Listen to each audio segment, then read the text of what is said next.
All right, let's get right into it. Looking back on last week against EIU, obviously it's fun to win, and it's fun to do it in that fashion in terms of a shutout. I know the defensive guys were excited, myself included.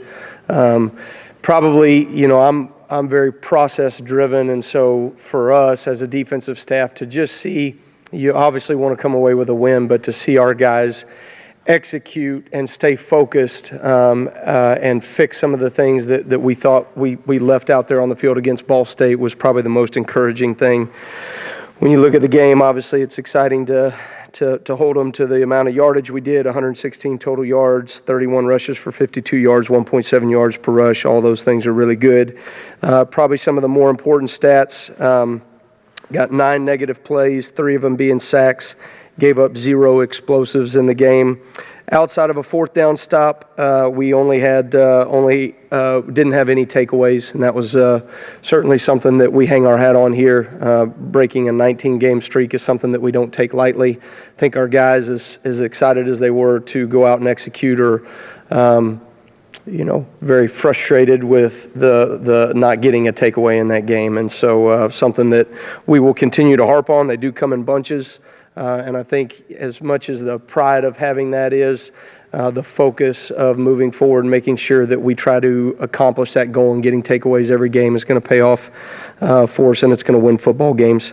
In terms of tackling, we had 9 missed tackles, which is down from 23 a week ago for 31 yards after contact. That's 150 less than what it was a week ago as well, so obviously encouraged by that. And our effort was phenomenal. We had 8 total loafs on the entire defensive group unit. Things that we said we had to do to win the game: do your job. We did it at a very high level in terms of our communication, alignment, and execution. Thought we had some very sound run fits and sound tacklers. Takeaways, we did not accomplish that. Key to victory. And then we said we wanted to dominate the situational downs. They were 2 of 16 on third down, fourth down, 1 of 2. Did not get in the red zone, and when we got them in a 2-minute situation in the end, the last 3 drives, we went 3 and out. So very pleased with some of the things that our guys did on top of 10 total 3 and outs, which is the most that I think I've ever been a part of. So some good things to build off of for sure.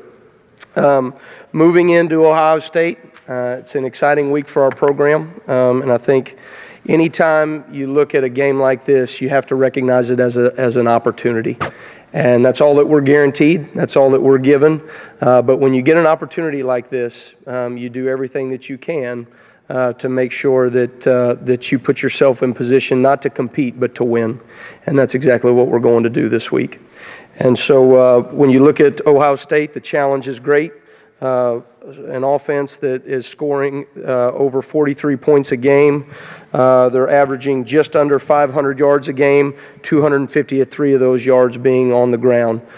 Think Justin Fields and J.K. Dobbins do a phenomenal job in the run game. I think they give them something different than what they had last year with Dwayne Haskins, who was a phenomenal quarterback, but not nearly the run threat that Justin is. I'm sure there's some give and take there from their perspective.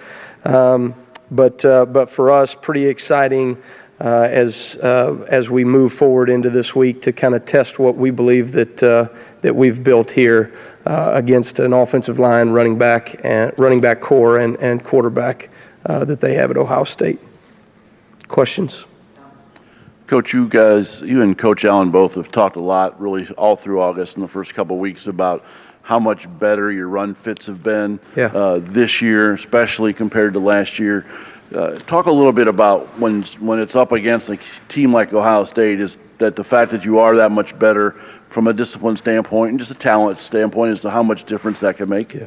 Well, I think it's important that you, when you look at going and executing early, this team, that they've shown that they'll go some tempo, they'll try to move, they'll try to mash you early in games, and I think a lot of it is, you can't get caught up in the pinstripes, you know what I mean? Like the Yankees of old, you know what I mean? You can't get caught up in the pinstripes. You got to lock in and focus on doing your job.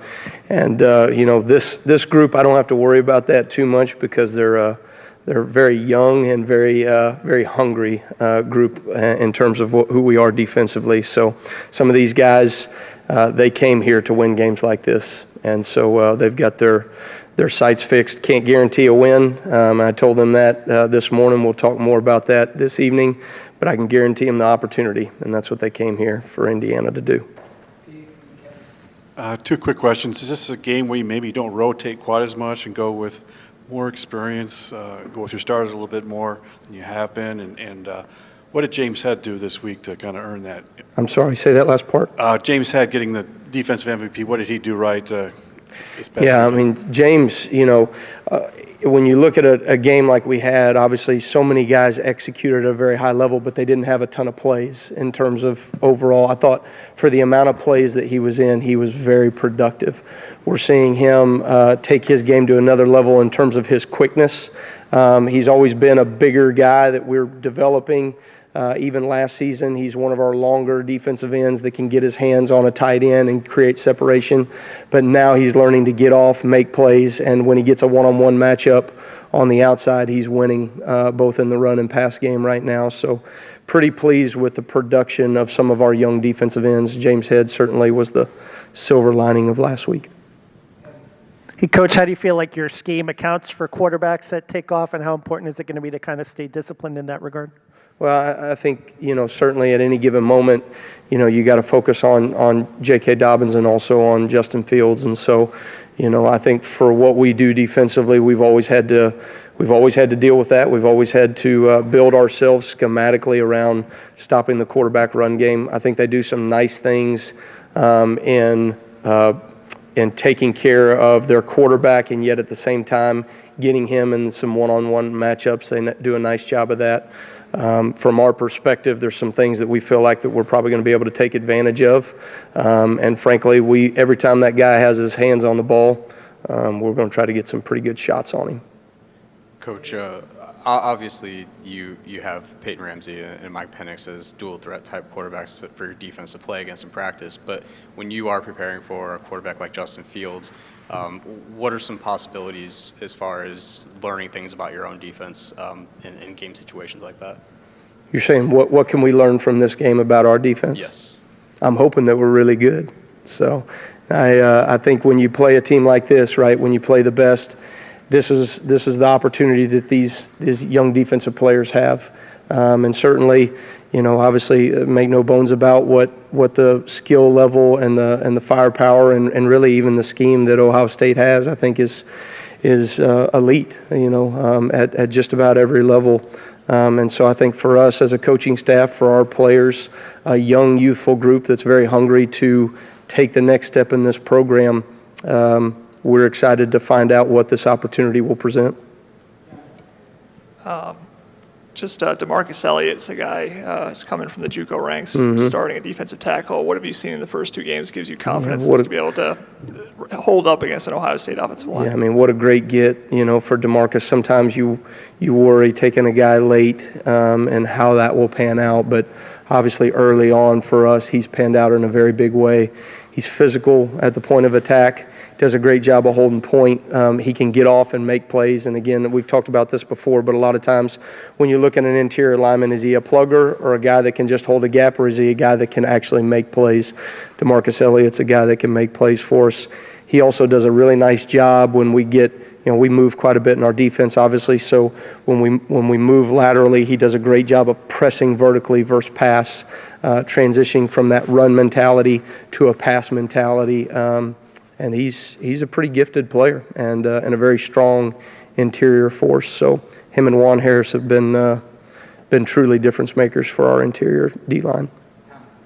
I know it's just been 2 games, but what do you see on film to see if there's any difference at all between Ryan Day, the offensive coordinator, and Ryan Day, the head coach?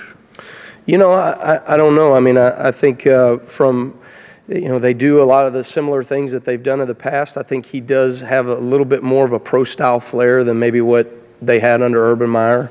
I think part of that is because of the background of all the quarterback run games that Urban had, dating back to even when he was at Utah, and I don't know what they did at Bowling Green before that. So, but that's always been more of that system, whereas I think my understanding of Ryan Day's background has been more in a pro level focus. And so you see some of those things, a little bit more under center, some pistol, even a few of their route concepts have some West Coast mentality to them, I guess, a little bit. But they're pretty aggressive in their play action game and shots downfield. I think they do a really nice job of trying to force you to get downhill and to create some one-on-one matchups. Obviously, there's some things that they probably leave at risk by doing that, and we've got to take advantage of those things. I think we will. Kane, you mentioned about not being able to promise guys a win with this game, but the opportunity to get a win. How do you make sure, especially for your younger players during the week, that their mindset is correct and they're not going to be too hyped up and flying around on the field trying to make big plays constantly during the game? Well, I think it's important when you walk into a game early, it's about execution. Rarely are games won in the first and second quarter, but they certainly can be lost in the first and second quarter. And so for our guys, it's important for us to understand that you just keep chipping away at the execution. Nobody has to do anything special against these guys. As talented as they are, the days of saying that Indiana's just not there yet from a talent standpoint or from an execution standpoint, we've got the guys to go execute and compete with these guys. The goal is we've got to be able to line up and do it for 60 minutes. And I think when we get them into those later rounds, these young guys will continue to build confidence, and I think that's when you can take your knockout shots. All right, thank you, guys.